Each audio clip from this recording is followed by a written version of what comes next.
Desenvolvimento embrionário de protocordados. O filo cordata apresenta 3 subfilos. O subfilo urocordata, representado pelas ascídeas, o subfilo cefalocordata, representado pelos anfioxos, e o subfilo vertebrata, representado pelos peixes, anfíbios, répteis, aves e mamíferos.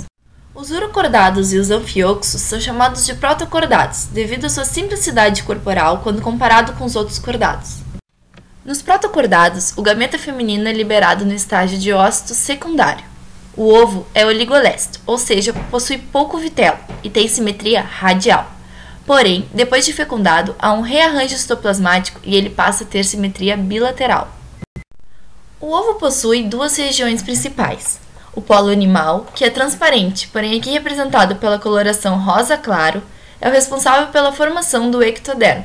E o polo vegetal, que possui coloração escura, na imagem representada pela cor marrom escura, dará origem ao endodermo. A região em amarelo é nomeada de crescente mesodérmico em protocordados, porém é denominado crescente amarelo nas ascídeas, pela cor que possui exclusivamente nesses organismos. Aqui representamos então também em amarelo para fins didáticos. Essa área é responsável pela formação dos músculos. A região em verde é chamada de crescente cinzento, de onde deriva a notocorda. A região de polo vegetal será o lado dorsal do animal e o crescente amarelo será o lado posterior do embrião. O ovo representado é o de ascídea, porém as clivagens representadas serão de anfioxos. O processo de clivagem inicia cerca de 1 hora depois da fertilização e as células filhas são chamadas de blastômero. Os sucos de clivagem dividem as células totalmente em blastômeros de igual tamanho no início, assim a clivagem é dita total e igual. A primeira divisão é meridional, sendo que o suco de clivagem passa pelo crescente cinzento e amarelo, deixando cada célula filha com metade do crescente amarelo e cinzento. A segunda clivagem também é meridional, mas perpendicular à primeira, resultando em 4 blastômeros iguais. A terceira clivagem é equatorial, logo acima do crescente amarelo, como demonstrado na imagem pequena no canto direito. Essa clivagem gera blastômeros de tamanhos diferentes. A quarta clivagem é meridional, deixando o embrião com esse aspecto quando visualizado de cima. As próximas divisões celulares alternam em equatorial e meridional. À medida que as divisões vão acontecendo, as células passam a ter tamanhos diferentes, sendo que as células do polo vegetal passam a ser maiores, chamados de macrômeros, e as células do polo animal passam a ser chamadas de micrômeros. As próximas fases de desenvolvimento são a gastrulação e neurulação. O corte representado nessa estrutura de massinha é mediano e apresenta células do polo animal e do polo vegetal, que são as maiores, porém em menor quantidade. Podemos ver também a blastocele, que é a cavidade central representada pela massinha achatada.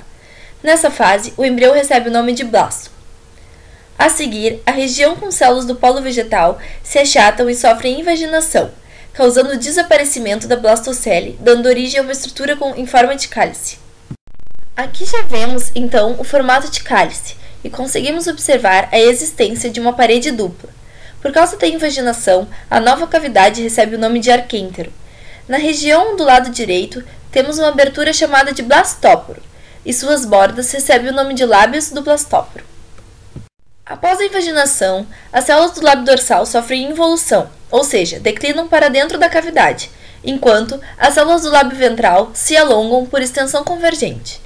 A imagem pequena do lado esquerdo representa o corte transversal equivalente a essa fase de desenvolvimento, porém com células em amarelo e verde já situadas em outra localidade.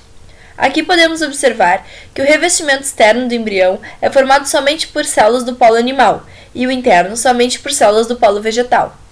Nesse passo do desenvolvimento, conseguimos ver pela representação em massinha as células mais externas do lado direito sofrendo epibolia, ou seja, proliferação celular. Esse processo vai internalizar as células formadoras da placa neural, apontadas na flecha menor. O corte transversal no canto esquerdo demonstra o processo de internalização da placa neural por epibolia, para melhor entendimento. Agora começamos as visualizações em corte transversal para compreendermos a neurulação. Aqui, já somos capazes de ver que as células do polo animal revestem o exterior do embrião e as do polo vegetal revestem o interior. Nesse estágio, as células do crescente cinzento, representadas em verde, já se diferenciaram em notocorda, e as células do polo animal, ectoderma, estão sendo internalizadas como placa neural por indução da notocorda. As células do polo animal continuam se proliferando, cobrindo o blastóporo e a placa neural. As células em marrom também começam a formar o tubo digestivo.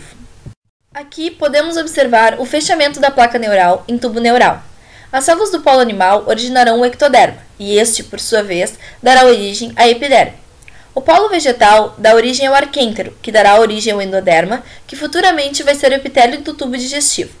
As células do crescente amarelo, constituintes do mesoderma, condensam-se em blocos, aqueles na lateral da notocorda, formando os somitos, que são responsáveis pela formação dos músculos. O restante do mesoderma sofre delaminação e fica entre o ectoderma e o endoderma. No futuro, gerará a cavidade corporal chamada de celoma. Essa última imagem representa o estágio larval de Ophioxus, onde podemos observar o resultado do desenvolvimento embrionário. Um cordão nervoso dorsal, a notocorda, em verde, o tubo digestivo em marrom escuro, originado do arquêntero, e a cavidade do celoma, em amarelo.